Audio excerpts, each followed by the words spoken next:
एक बार की बात है, एक छोटे से गांव में एक आदमी रहता था। उसके घर के पास में एक पहाड़ था, जहां पर वो रोज सुबह जाता। उस पहाड़ पर थोड़ी देर के लिए वो बैठता, फिर वापस आ जाता। तो रोज की तरह वो सुबह सुबह जा रहा था। पीछे से उसका छोटा सा बेटा आया। उसने आकर के उसका हाथ पकड़ लिया और कहा कि आज मैं भी आपके साथ चलूंगा। उसने पहले तो उसको थोड़ा सा समझाया और मना किया। कहा कि जो रास्ता है वो बहुत ही छोटा है और चढ़ाई बहुत ज्यादा है, तो तुम मेरे साथ नहीं चल पाओगे। लेकिन फिर जब उस बेटे ने जिद करी तो पिता मान गया। तो दोनों पहाड़ पर चढ़ने लगे। पिता ने बेटे का हाथ कस के पकड़ा हुआ था। लेफ्ट साइड में पहाड़ थे, राइट साइड में खाई थी और रास्ता बहुत ही छोटा था। और वो पहाड़ की चोटी तक पहुंचने ही वाले थे, तभी रास्ते में एक बड़ा सा पत्थर आया। क्योंकि पिता उस रास्ते पर रोज आता था, तो उसको पता था कि वहां पे पत्थर है, तो वो साइड से निकल गया। लेकिन जो बेटा था उसका ध्यान कहीं और था, तो उसका घुटना जाकर के उस बड़े से पत्थर पर टकरा गया। तो फिर उस बच्चे के मुंह से एक चीख निकली। और जैसे ही वो चीखा, उसकी आवाज उन पहाड़ों में गूंजने लगी। इससे पहले उस बच्चे ने कभी भी अपनी आवाज की गूंज नहीं सुनी थी, तो उसे समझ नहीं आया कि क्या हो रहा है। वो अंदर से थोड़ा सा घबरा गया। उसे लगा कि शायद कहीं कोई है जो छुप करके उसको देख रहा है और उसका मजाक उड़ा रहा है। फिर उस बच्चे ने बोला, कौन हो तुम? कौन हो तुम? तो जब उस बच्चे ने इस गूंज को सुना, उसे गुस्सा आ गया। उसे लगा कि कौन है ये जो मेरा मजाक उड़ाए चले जा रहा है। फिर उसने गुस्से से कहा, मैं तुम्हें छोड़ूंगा नहीं। और फिर जैसे ही उसने इस गूंज को सुना, वो घबरा गया। उसके पिता समझ गए थे कि क्या हो रहा है। उसने अपने पिता का हाथ कस के पकड़ लिया और उनसे पूछा, कौन है ये जो मुझे इतना तंग कर रहा है? कौन है ये जो मुझे इतना डरा रहा है? तो उसके पिता थोड़ा सा मुस्कुराए और उन्होंने खाई की तरफ देखा और जोर से बोला, मैं तुमसे बहुत प्यार करता हूं। ये सुनकर वो बच्चा हैरान हो गया। उसे समझ नहीं आया कि हो क्या रहा है, कि वही इंसान जो उसका मजाक उड़ा रहा है और उसको तंग कर रहा है, वो उसके पिता को बोल रहा है कि मैं तुमसे बहुत प्यार करता हूं। तो उसके पिता ने अपने बेटे को देखा और वो समझ गए कि उसके मन में क्या चल रहा है। और फिर दोबारा उन्होंने बोला, तुम बहुत अच्छे हो।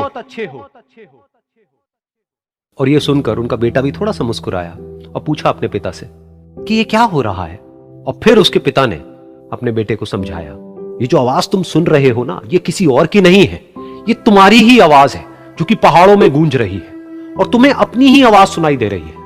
जैसा तुम बोलते हो ठीक वैसा ही तुम्हें सुनाई देता है। अगर तुम गुस्से से कुछ कहोगे तो पलट करके जो आवाज आएगी उसमें भी गुस्सा होगा, लेकिन अगर तुम कुछ अच्छा कहोगे तो वो आवाज भी अच्छी होगी। बिल्कुल इसी तरह से हमारी जिंदगी में भी होता है।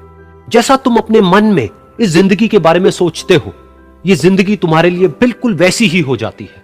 अगर तुम मन ही मन अपने आप को ये बोलते रहोगे कि मेरी जिंदगी तो बहुत ही बुरी है, तो तुम्हारी जिंदगी सच में बुरी हो जाएगी। और अगर तुम अपनी जिंदगी से प्यार करोगे तो तुम्हारी जिंदगी भी तुमसे प्यार करेगी। ये बात उस बच्चे के दिमाग में घर कर गई और फिर वो दोनों उस पहाड़ की चोटी पर गए। लेकिन बच्चे के दिमाग में यही बात घूम रही थी। और फिर वो बच्चा खिलखिला के हंसा और उसने अपने दोनों हाथ खोले और अपनी पूरी ताकत से बोला, मैं तुमसे बहुत प्यार करता हूं। कॉमेडी।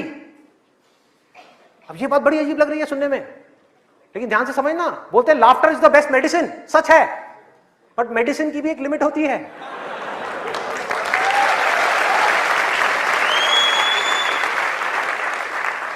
आपने 2 घंटा लग करके पढ़ाई करी, दिमाग का दही हो गया, उसके बाद में बैठ करके आप 15 मिनट के लिए कोई कॉमेडी वीडियो देख रहे हो इंटरनेट पे, वो तो ठीक है। लेकिन पूरा दिन बैठे बैठे बस कॉमेडी की तरफ ही घूमते रहो तो क्या होगा? व्हाट्सएप के ऊपर कॉमेडी जो, अरे वाह ये बहुत बढ़िया है, अरे ये बहुत बढ़िया है, अरे मजा आ गया, वाह क्या बात है, ये वो। कॉमेडी है एक थके हुए माइंड को रिलैक्स करने का नाम। वो माइंड जो थका हुआ है उसको रिलैक्स करने के काम आती है कॉमेडी। बट इसी रिलैक्सेशन से अगर आप अटैच हो जाओ तो क्या होगा? बर्बाद कर देगी। समझो, ये गोली की जैसी है। जो डिप्रेशन पेशेंट्स होते हैं उनको रिलैक्स करने की गोलियां दी जाती हैं, उनके माइंड को रिलैक्स करने की मेडिसिन दी जाती है। लाफ्टर भी ऐसी एक मेडिसिन है जो नेचुरल है, लेकिन वो भी खतरनाक है अगर जरूरत से ज्यादा आप उससे अटैच हो जाओ। अजीब लग रही है ना ये सारी बातें सुनने में, जो नॉर्मल बाहर की दुनिया से बिल्कुल अलग है। लोग क्या बोलते हैं, अरे हंसते खेलते रहो, की फर्क पैदा है, भूल जाओ। भूलने से कुछ नहीं होगा, सोने से कुछ नहीं होगा, हंसने से कुछ नहीं होगा। आपकी जो प्रॉब्लम्स की जड़ है वो वहीं की वहीं पड़ी हुई है। जड़ जो है वो वहीं की वहीं है। जड़ क्या है कि आपकी जिंदगी का कोई मकसद ही नहीं है, आपके पास में करने के लिए कुछ है ही नहीं, तो खाली दिमाग शैतान का घर। तो करना क्या है कि एक तरफ है मजा, एक तरफ है दर्द, इन दोनों के बीच में एक बैलेंस क्रिएट करना है, बैलेंस क्रिएट करना है।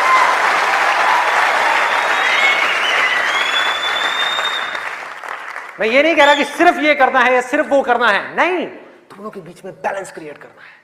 अरे मैं भी मूवीज देखता हूं, मैं भी बहुत कॉमेडी शोज देखता हूं, मैं भी बहुत मजे करता हूं, अपनी जिंदगी को खुल करके जीता हूं, लेकिन साथ साथ में बैलेंस क्या है कि वो काम जो करना जरूरी है, उसको करने के लिए जो मैं करना चाहता हूं, चाहे उसको करने में कितना भी दर्द क्यों ना हो, उस दर्द को सहने के लिए मैं तैयार हूं।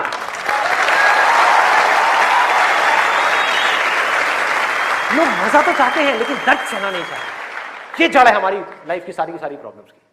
चाहते तो हैं कि लाइफ में कुछ बड़ा कर जाएं, बहुत बड़े सक्सेसफुल हो जाएं, लेकिन उसके लिए जो दर्द सहना पड़ेगा, मतलब कि पढ़ना पड़ेगा या कुछ भी ऐसा करना पड़ेगा जिसमें कि आपको दर्द हो, आपके माइंड को या आपकी बॉडी को, वो काम हम नहीं करना चाहते। और सक्सेस मिलेगी आपको वही काम करने से। तो क्या निकला आज के सेशन से, अगर मैं इसको समअप करूं एक लाइन के अंदर अंदर, कि इस दुनिया में डिजायर से बड़ी कंस्ट्रक्टिव पावर और कोई नहीं।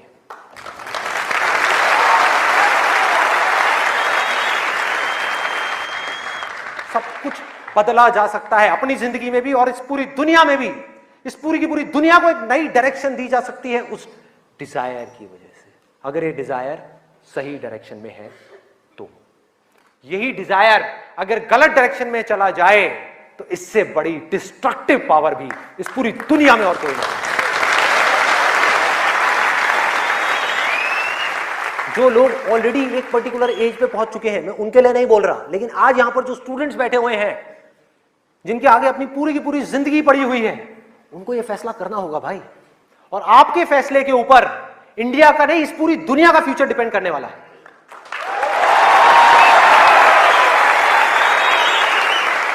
आपका फैसला सिर्फ आपकी जिंदगी नहीं बदलेगा, अरे इस पूरी दुनिया को बदल देगा। क्या फैसला करोगे आप? किसको चुनना है और किसको छोड़ना है, किसको लिमिट में करना है और किस तक जाना है। जिस तक जाने में डर लग रहा है, उस डर को फेस करना है, उस दर्द को सहना है। कैसे?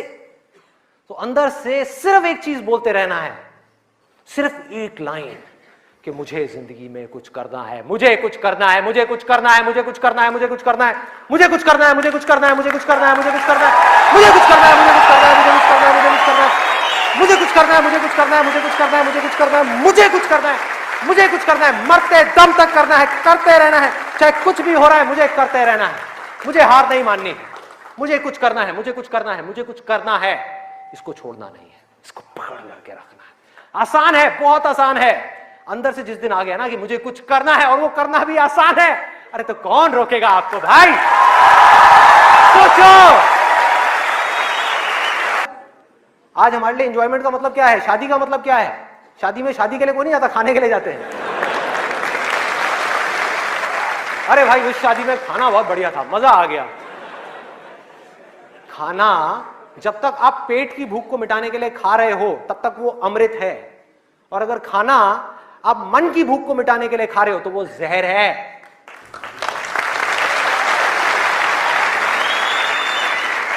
ये सारी बातें हमको पता है अंदर तक, लेकिन जड़ क्या है? करने के लिए कुछ और है ही नहीं, तो क्या करें? खाने में मजे लेंगे ना। हाँ? या तो करने के लिए और कोई ढंग का काम हो, कोई और मकसद हो जिंदगी में, कोई डिजायर हो, उसको तो पूरा करें। है ही नहीं तो क्या करें? यही करो ना, खाओ पियो मस्त रहो। एनर्जीज कहां चली गई? खाने के ऊपर चली गई, क्योंकि खाने में मजा है। कौन कहता है खाने में मजा नहीं है? अरे बहुत मजा आता है। आपको जो फेवरेट खाना है वो आपके सामने आ जाओ और खाए जाओ, खाए जाओ, खाए जाओ। क्या फर्क पड़ता है?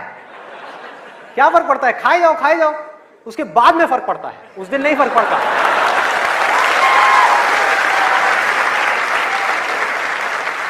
जिस आदमी की बॉडी ठीक काम नहीं कर रही, उसका माइंड किसी भी हाल में ठीक काम कर ही नहीं सकता, हो ही नहीं सकता, इम्पॉसिबल। यही बात बुद्ध ने भी कही थी आज से 2500 साल पहले, कि अगर हमको अपने माइंड को क्लियर रखना है, शार्प रखना है, फोकस्ड रखना है, कंफ्यूजन्स को खत्म करना है, तो हमको अपनी बॉडी के ऊपर काम करना ही पड़ेगा और कोई दूसरा ऑप्शन नहीं है।